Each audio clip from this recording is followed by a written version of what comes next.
ये है G entertainment का शेयर और ये 40% बढ़कर बंद हुआ है। एक दिन के अंदर अंदर ये इतनी ज़्यादा तेज़ी आई है इस शेयर में। क्यों इतनी ज़्यादा तेज़ी आई है? क्या इसके पीछे बैकग्राउंड है? इस वीडियो को हम 5 भागों में बाँटेंगे। पहले पार्ट में हम कवर करेंगे इसके फाउंडर्स के बारे में कि इसके फाउंडर्स कौन थे, ये पूरी डिटेल हम इसके बारे में जानेंगे।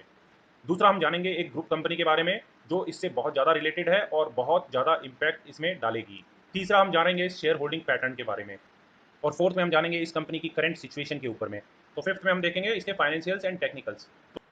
तो सबसे पहले जान लेते हैं कि इसके फाउंडर कौन है। तो सुभाष चंद्रा जी इस कंपनी के जी इंटरटेनमेंट के फाउंडर हैं। इन्होंने 1992 में पहला प्राइवेट चैनल स्टार्ट किया था और काफ़ी सक्सेस पाई थी। इसके बाद में इनकी ग्रुप बहुत ज़्यादा डेवलप की है और आज इनके 42 चैनल है इंडिया के अंदर में और फॉरेन में लगभग 40 चैनल इसके ऑपरेट कर रहे हैं।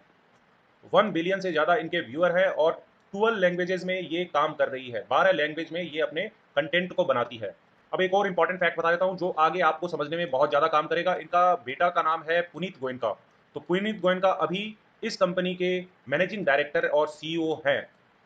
तो ये तो हो गई इसका बेसिक फंडा, मतलब ये कंपनी का शुरुआत कहाँ से हुआ और इसकी हिस्ट्री क्या थी। अब एक और बहुत ही इंपॉर्टेंट फैक्ट बता देता हूँ कि सुभाष चंद्रा जी की एक और ग्रुप कंपनी है जिसका नाम है एसएल ग्रुप।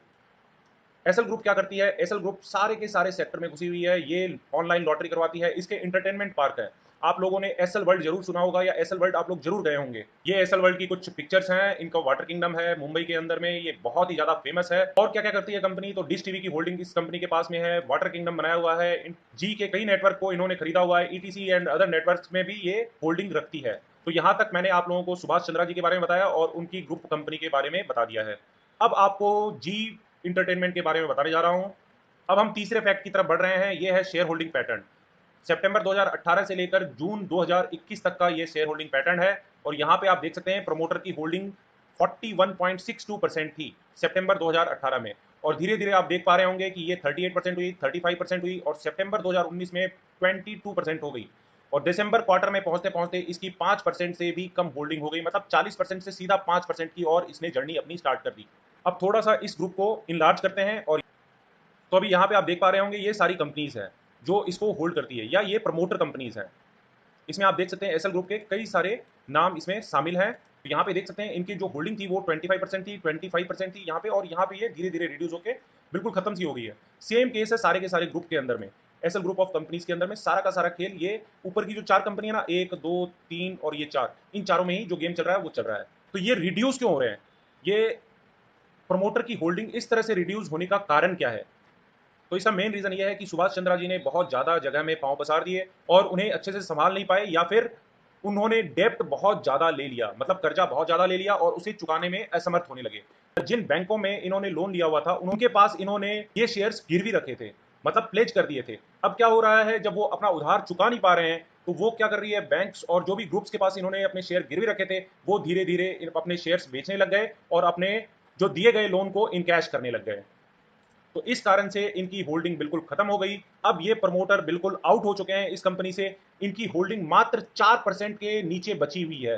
अब शेयर होल्डिंग के अंदर में ही आप एफ का होल्डिंग देख सकते हैं। 40% के आसपास थी और ये धीरे धीरे इंक्रीज होती गई 67 68% और अभी फाइनली 60% से थोड़ा सा नीचे 57% पे ये होल्डिंग खड़ी है। तो यहाँ पे आप पहला ग्रुप जो देख रहे हैं इन्वेस्को वाला, ये लगभग 7.74% इस कंपनी के अंदर में होल्ड करता है, मतलब एक अच्छा ऑनर बन चुका है ये इस कंपनी का। अब एक और कंपनी के बारे में देख लेते हैं जो कि पब्लिक के अंदर में आ रही है। तो F I global China group of fund है और इसकी जो होल्डिंग है वो 10% है। तो 10% इसकी होल्डिंग है और 7% मैंने आपको इन्वेस्को की होल्डिंग दिखा दी है। तो डायरेक्टली या इनडायरेक्टली ये इस कंपनी के बहुत बड़े स्टेक होल्डर हैं। इस कंपनी के अंदर में बहुत ज्यादा इनका दबदबा बन रहा है धीरे धीरे। अब इन दोनों कंपनियों ने क्या किया, ये दोनों कंपनी मिल गई और एक अनाउंसमेंट की और यहीं से सारी स्टोरी शुरू होती है। ये बीएससी की वेबसाइट है और इसके अंदर में ये अनाउंसमेंट आपको अनाउंसमेंट सेक्शन में मिल जाएगी। तो अब इस अनाउंसमेंट को समझने की कोशिश करते हैं। तो एक मैंने जो बात की थी आप लोगों के साथ में इन्वेस्को वाले फंड की, और दूसरा ओएफआई ग्लोबल चाइना फंड, ये दोनों की होल्डिंग कितनी है? 17.88% है करेंटली। इन दोनों ने मिलकर एक लेटर लिखा जी इंटरटेनमेंट को और इन्होंने क्लियरली मेंशन कर दिया कि ये क्या चाहते हैं। और इनकी जो चाहत है वो मैं आप लोगों को दिखा देता हूं। ये चाहते हैं पुनीत गोयनका जी को रिमूव करने के लिए एज ए डायरेक्टर, मतलब उनको डायरेक्टर नहीं रहने देना चाहते। क्यों नहीं देना चाहते? क्योंकि जो सुभाष चंद्रा जी की होल्डिंग थी वो बहुत ही कम हो चुकी है, 4% से नीचे जा चुकी है। अब इस कंपनी में जो भी कॉर्पोरेट गवर्नेंस के इशू थे उन्हें वो रिजॉल्व करना चाहती है और चाहती है कि एक नया मैनेजमेंट इस कंपनी के अंदर आए। तो मैनेजमेंट चेंज जो करना चाह रही है ये कंपनी, उसके लिए ही ये इतनी ज्यादा तेजी आई है।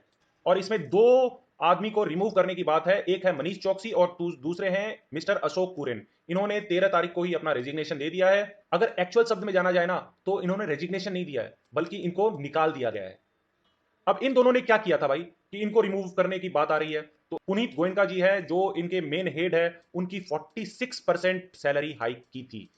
और कई सारे इन्होंने प्रस्ताव दिए हैं कि ये अपॉइंट करना चाहते हैं नए नए डायरेक्टर्स को, नए नए इंडिपेंडेंट डायरेक्टर्स को अपॉइंट करना चाहते हैं। ये पूरा का पूरा डिटेल यहाँ पे दिया हुआ है, इसे ज्यादा समझने की जरूरत नहीं है। मेन जो मुद्दा है वो ये है कि पुनीत गोयनका जी हट जाएं।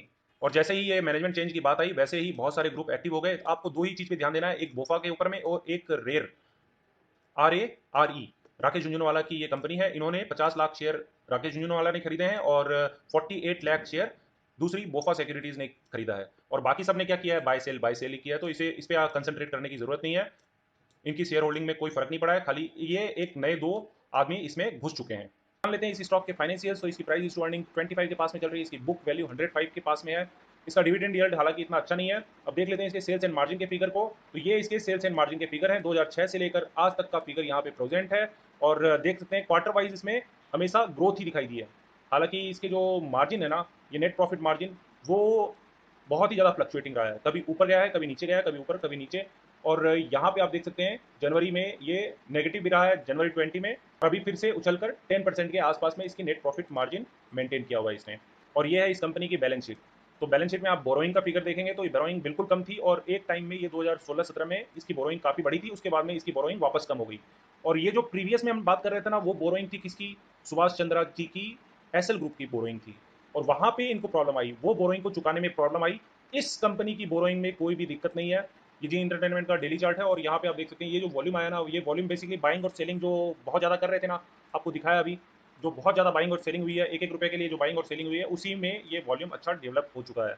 अभी हाल फिलहाल का जो रेजिस्टेंस था वो ये रेजिस्टेंस जोन है, और जो सपोर्ट एरिया बन के आ रहा है वो ये सपोर्ट जोन बन के आ रहा है। हालांकि ये सपोर्ट जोन के नीचे इसने ब्रेक डाउन दिया था, उसके बाद में इसने बाउंस किया है और ये ऊपर आया है।